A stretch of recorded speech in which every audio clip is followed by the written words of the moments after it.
Welcome to Rethinking Death.life, the podcast where we flip the script on the spoiler alert. Everyone dies. Hosted by the witty widowed death doula duo, Kathy Dempsey and Kim Harms. We know our way around both life and afterlife prep. We tackle the big questions with humor and heart and a healthy dose of reality talk. Whether you're planning your epic exit, pondering what's next, or just want to know if death really has a sense of humor, we've got you covered. Because rethinking death might just be the secret to truly living.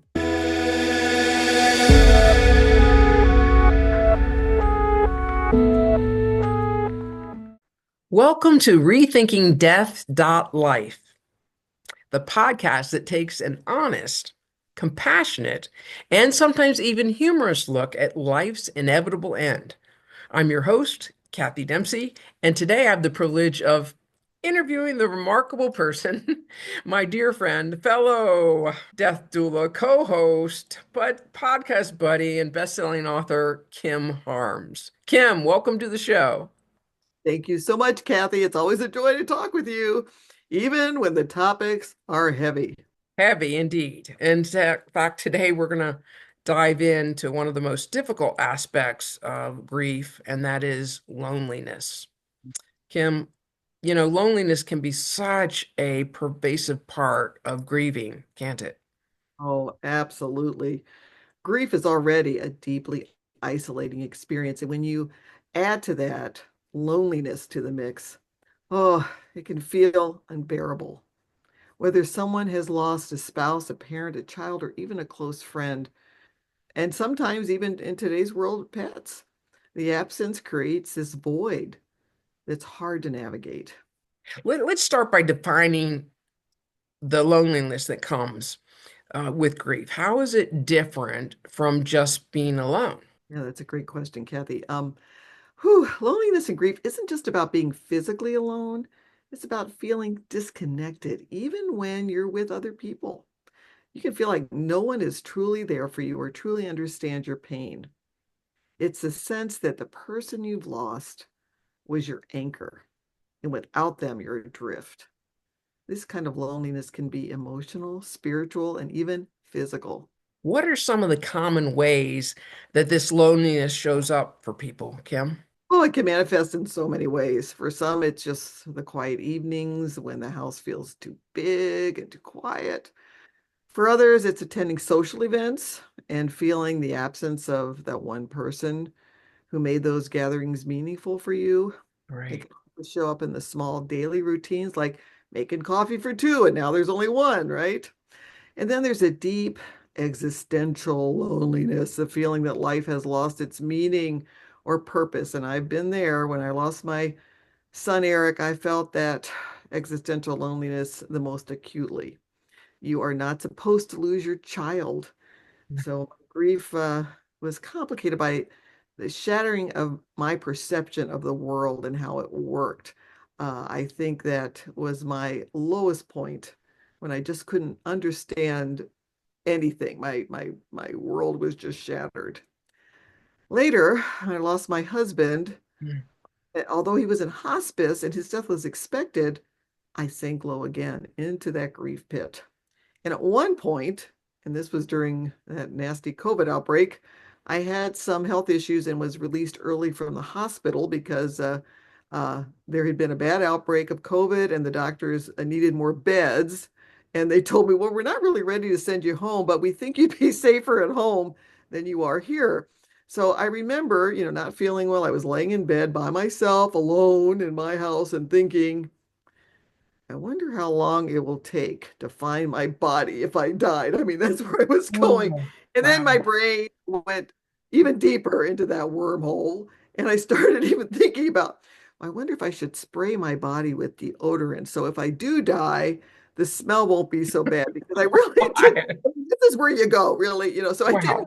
anyone's last memory of me to be one smelly, decomposing corpse. So, you can go low, and I've been there. I've been there. So, Wow, Kim. You did go deep. So how can somebody begin to manage this type of loneliness and what kind of steps can they take?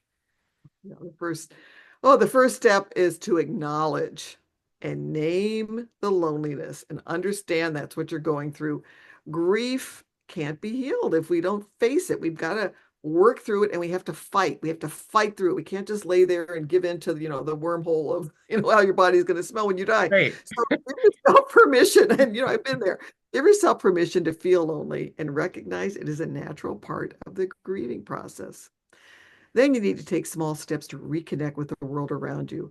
This might look like reaching out to a friend, joining a support group, or even volunteering.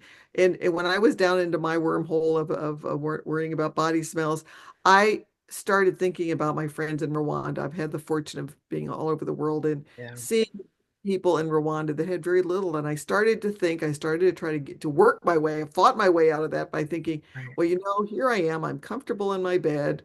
I have Netflix. I can watch while I'm there, so I keep myself occupied. I have food. It's warm. I'm comfortable.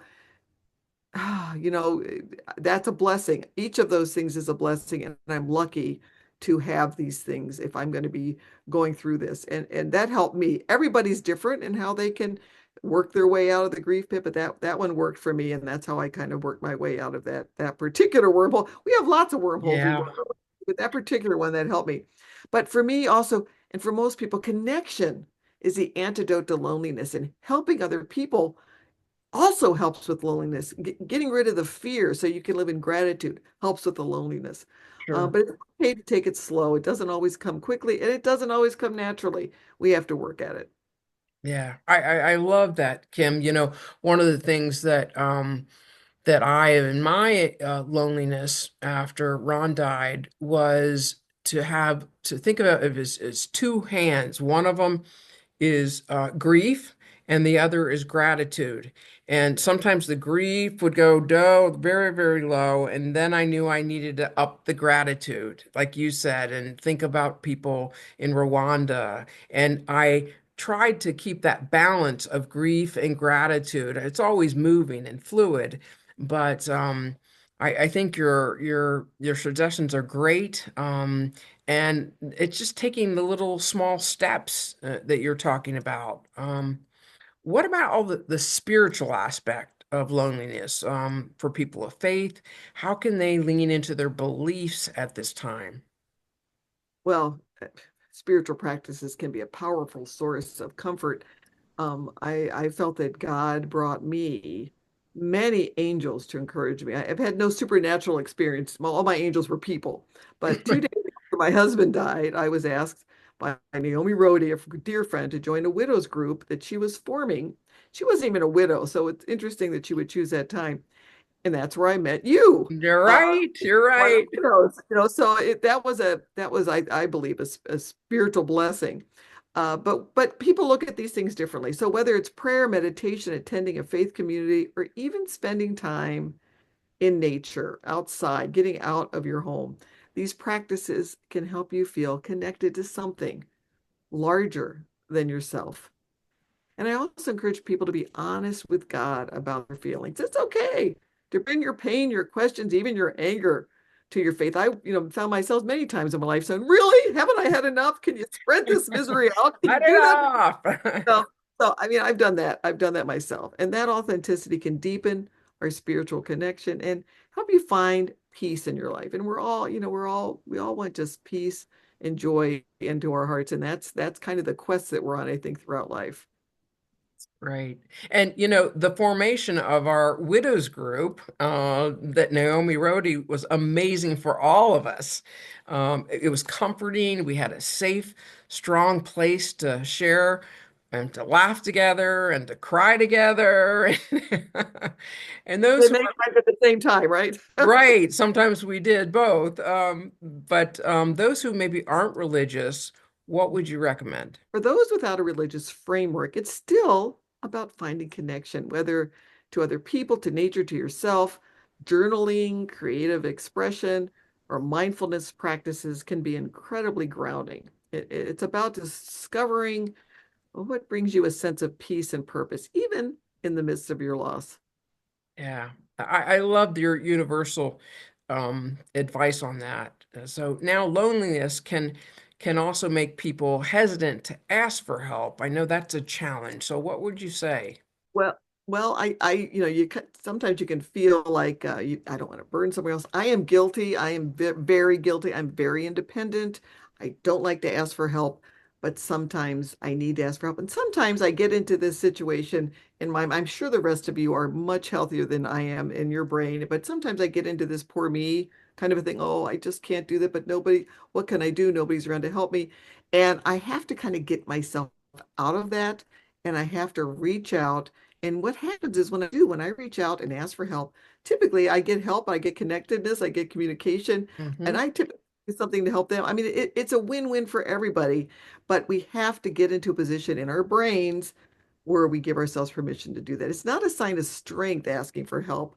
It's not, it is a sign of strength asking for help. It's not a sign of weakness because most people want to help. They just don't know how. So when you reach out, you're giving them an opportunity to show their love and support, and just start small if it feels overwhelming. Maybe just ask someone to meet for a cup of coffee or take a walk with you. And reaching out is important too, because sometimes when you're in that state of loneliness and you feel like, oh, I'm all alone and nobody loves me, no one's going to ask me, no one's going to, well, maybe the rest of the people around your life might be busy with other things. So you need to take the initiative to reach out to them. And I know that's hard, but just do it. And guess what? They can say no, and you just go reach out to someone else. Get a list, reach out, go to one, then the Right, other. Get yourself right. out of your home, get yourself with other people.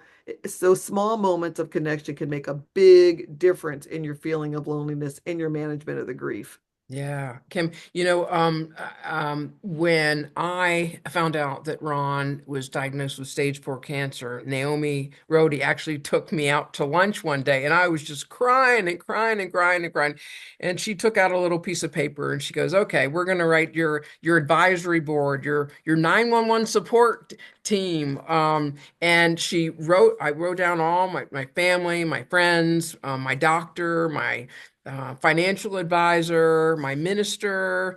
I had all these listed out with their phone numbers, and I actually carried that around with me for that whole year when Ron was sick before he died.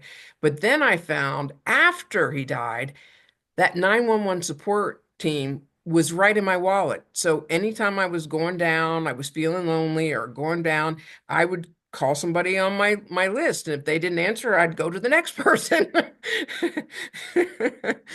You have to be able to take that rejection. That's part of, it sometimes makes you a little more lonely, but you just have to get in there and realize I'm just going to go down my list and set it up like it's a business plan. I'm going to get to one Right, step, right? right, right. It's just so important for people to not feel alone in that loneliness. So before we wrap up, what's one thing that you'd like the listeners today to take away from today's conversation? Oh, absolutely.